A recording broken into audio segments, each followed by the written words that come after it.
Beauty parlour চালক bai baksalo bisingo drugs phalai rok bai hayo yak milijak hai hingo beauty parlour ni malik Jasmine Akhtar no mungoi Jasmine Akhtar no romnani bagui sanmungti sawai amchaini lukurok club o janogoi kha olo club ni borok tini case rok phaika o club rok kha salthang Tripura amchaini Rajnagar samajik সংস্থা tai amchaini lukurok boro jati romnangthung tai bini raja jati samorok no lukurok bwskango phungnani সরকারি মকলা ফোনা বাগিনো ও সংবাদকারী সেখানকার club দিল করক রাজনগর সামাজিক সংস্থা এবং জয়নগর জয়পুর সমস্ত এলাকাবাসী প্রায় 200 এলাকাবাসী মিলে আমরা গত 1 ডিসেম্বর একটা সালিসি সভা করেছিলাম।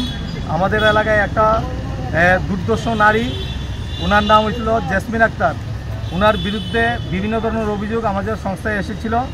তো আমরা সেই ব্যাপারে একটা উদ্যোগ নিয়েছিলাম, সালিসি সভা করেছি।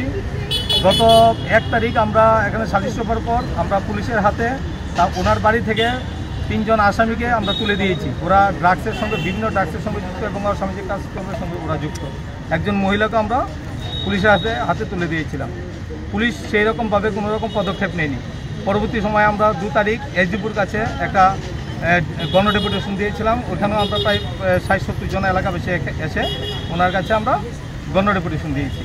যাই হোক, ওনাকে অ্যারেস্ট করেছে, সঙ্গে সঙ্গে ওই দিন রাত্রি জেসমিন আক্তারকে ছেড়ে দিয়েছে। উনি চলে গেছেন, গিয়ে ওই এলাকাতেই কিছু আমাদের এলাকাবাসী কয়েকজনকে হুমকি দিচ্ছে, পারলি না আমাকে আটকে রাখতে, তোদেরকে আমি দেখে দেব।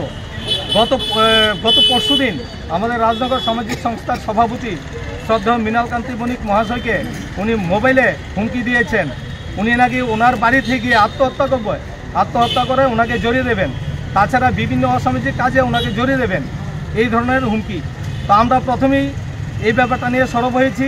উনি একটা দুর্দর্শ নারী, উনি এলাকার ত্রাস, ওর বিরুদ্ধে পুলিশ উপযুক্ত ব্যবস্থা নেওয়ার জন্য আজকে আমরা এলাকাবাসী প্রায় 150 জন লোক এসেছি। আমরা মহিলা থানায় এসেছি, ওনার বিরুদ্ধে আমরা এফআইআর করতে এসেছি, ওনাকে যাতে অতি সত্বর অ্যারেস্ট করা হয়। আমরা সেই আবেদন রাখবো। আমরা শান্তিপ্রিয়ভাবে আমাদের কাজকর্ম করছি। যদি ওনাকে অ্যারেস্ট করে না আটকে রাখা হয়, ওনাকে উপযুক্ত শাস্তি না দেওয়া হয়, আমরা ডিজিপির কাছে যাব, গণডেপুটেশন দেব। পরবর্তী সময়ে আমরা আমাদের আরও বৃহত্তর আন্দোলন আমরা গড়ে তুলব যদি অতি সত্বর ওনাকে শাস্তি না দেওয়া হয়। আপনার নাম? রূপক কুমার দেব। আমি এলাকার একজন শিক্ষক এবং আমরা রাজনগর সামাজিক সংস্থার সম্পাদক।